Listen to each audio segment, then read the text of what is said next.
Bonsoir, moi c'est Betty, j'ai 34 ans. Je suis atteinte de la maladie de Crohn depuis l'âge de 17 ans.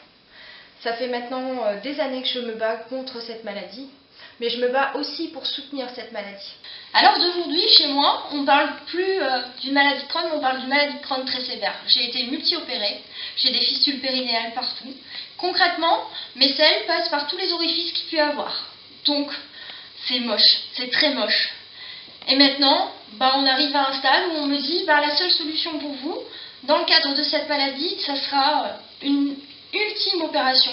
Et l'ultime opération qu'on me propose, c'est quand même une ablation du rectum et une amputation de l'anus. Il y a des traitements pour, on va dire, stabiliser la maladie, c'est des immunosuppresseurs. Et les immunosuppresseurs, c'est des traitements très lourds qui vont contraindre à aller à l'hôpital régulièrement, à faire des examens. Et tous les effets indésirables des immunosuppresseurs, c'est juste parfois catastrophique. Mais tu parles d'une poche, c'est quoi une poche? Alors une poche, tout simplement, c'est juste, on va dire quelque chose, un accessoire pour recueillir les selles. Donc pour recueillir les selles, on vient vous mettre un bout d'intestin à la peau, on vient mettre un socle, du matériel pour pas brûler, et vous avez les selles qui viennent se vider juste là. Vous devez aller vider votre poche régulièrement, sinon petite catastrophe ou grande catastrophe. Mais est-ce que ça sent le caca? Alors, très honnêtement, la journée ça n'a aucune odeur, mais concrètement, le matin, évitez, c'est pire qu'une station d'épuration. Il n'y a pas vraiment de solution pour ça, craquer des allumettes, mettre des produits, tout ce que vous voulez, de toute façon, rien ne fait passer l'odeur. Et je sais pas si on a déjà osé te poser cette question-là, et au niveau des gaz? Au niveau des gaz, c'est pas compliqué.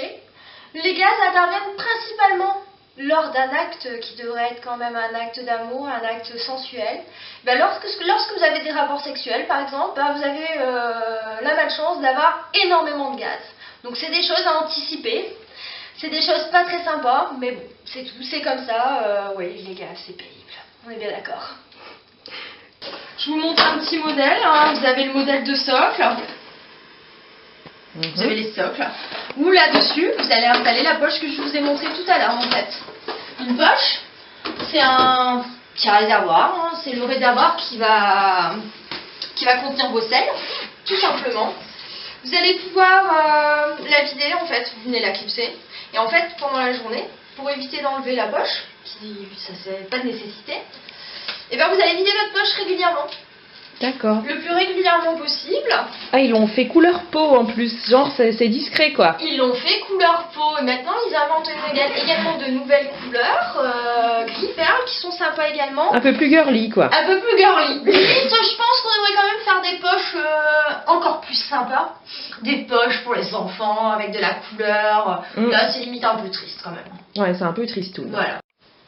Alors nous sommes dans la chambre. Est-ce que tu peux être sexy malgré cette maladie? On peut être méga sexy. Maintenant, la notion de sexy est relative quand même. Je vous montre un petit peu ce que je portais avant.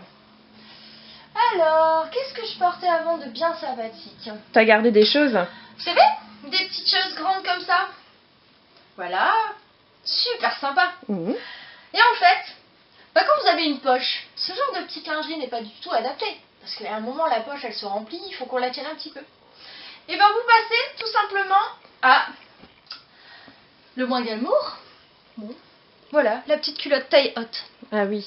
Bon, de toute façon, tout revient à la mode. Hein. Tout revient à la mode, on est bien d'accord. Cet été, on fera péter le maillot de bain taille haute.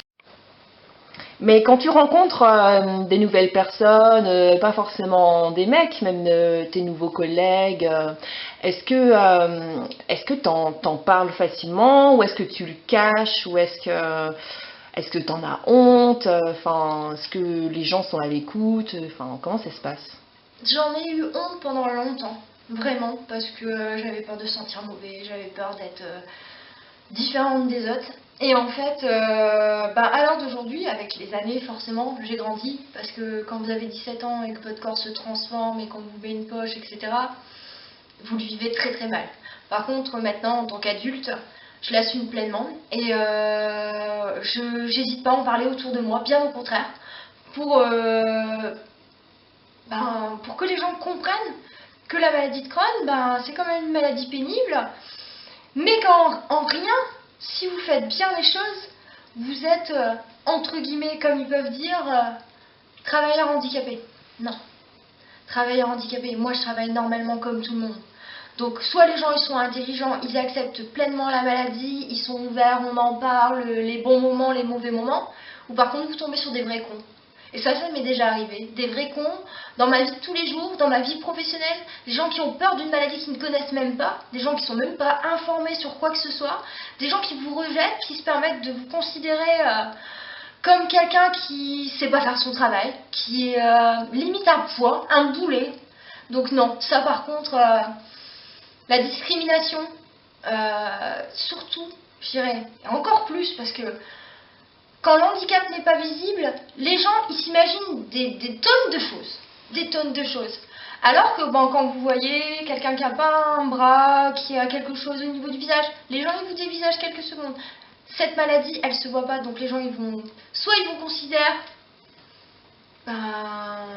comme quelqu'un d'ordinaire parce qu'on voit rien, etc. Ou soit ils le prennent pas bien parce qu'ils sont très mal informés. Donc, écoutez bien mon message.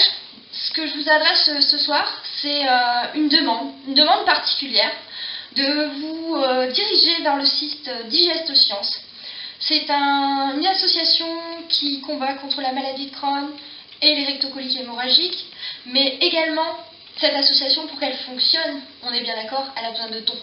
Vous voyez là? Et ben c'est là où je passe la plupart de mon temps quand même.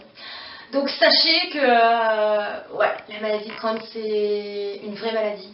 C'est vraiment quelque chose de difficile. Ça fait chier en fait. Ça fait chier. Concrètement, ça fait vraiment chier. Hop. Voilà le geste principal de la journée.